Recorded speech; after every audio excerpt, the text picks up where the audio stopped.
તો અમદાવાદમાં ઠેર ઠેર વરસાદી પાણી ભરાયા।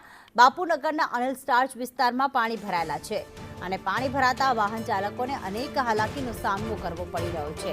વાહન ચાલકો આજ વરસાદી પાણીમાંથી પસાર થઈ રહ્યા છે। હજી તો કહેવાય કે ગુજરાતમાં ચોમાસું બેઠું નથી। આ માત્ર વરસાદ વરસ્યો છે ને એ પણ ભારે વરસાદ ભલે થયો, પરંતુ 1.5 થી 2 કલાકના વરસાદમાં અમદાવાદ આખું પાણી થઈ ગયું। અમદાવાદ શહેરમાં નજીવો વરસાદ પડે અને ત્યારબાદ ઠેર ઠેર વરસાદી પાણીનો ભરાવો યથાવત જોવા મળી રહ્યો છે। અમદાવાદ મ્યુનિસિપલ કોર્પોરેશનની કામગીરી ઉપર સવાલો ઉઠી રહ્યા છે, કારણ કે પ્રી મોન્સૂન કામગીરીના નામે તંત્રએ માત્ર ને માત્ર પ્રજાના પૈસાનો વેડફાટ કર્યો હોય તે પ્રકારની સ્થિતિ સામે આવી રહી છે। અનિલ સ્ટાર્ચ મિલ રોડના આ દ્રશ્યો છે કે જ્યાં જુઓ ત્યાં ચારે બાજુ માત્ર પાણી જ પાણી જોવા મળી રહ્યું છે અને આજ પાણીમાંથી લોકો પસાર થવા માટે મજબૂર બની રહ્યા છે।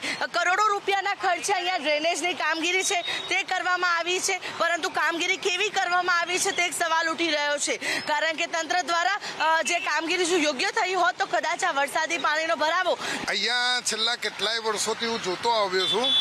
આખા બાપુનગર એરિયામાં આટલું જ પાણી હોય છે અને મ્યુનિસિપાલિટી કોર્પોરેશન દર વખતે એવા દાવા કરે છે કે હવે વરસાદી પાણી ભરાશે નહીં, પરંતુ તંત્ર ખાડે ગયું છે અને એમની પોલ ઉઘાડી પડી ગઈ છે। બેન, અચ્છા, કઈ જગ્યાએ આટલા જ પાણી ભરાય છે અને આગળ તો ડ્રેનેજની કામગીરી પણ ચાલી રહી છે, ખોદીને રાખ્યા છે રસ્તા। ડ્રેનેજની કામગીરી કરવાથી કંઈ કશું થવાનું નથી બેન।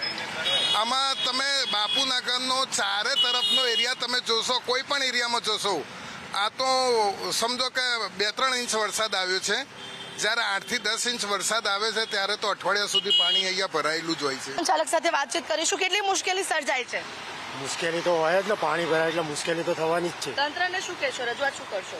તંત્રને કંઈ નહીં, આની વ્યવસ્થા કરે। આ વ્યવસ્થા અત્યારે ચાલી જ રહી છે, પણ એના કરતાં બી આ પાણી ભરાય છે એ ઝડપથી ખાલી થાય એવી વ્યવસ્થા કરે।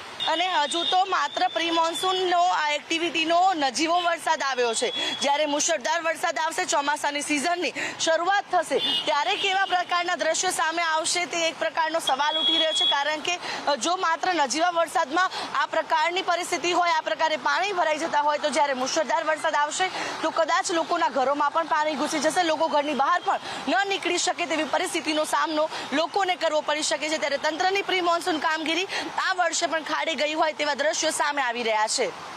કેમેરા પર્સન પુખરાજ શર્મા સાથે આયુષી યાજ્ઞિક।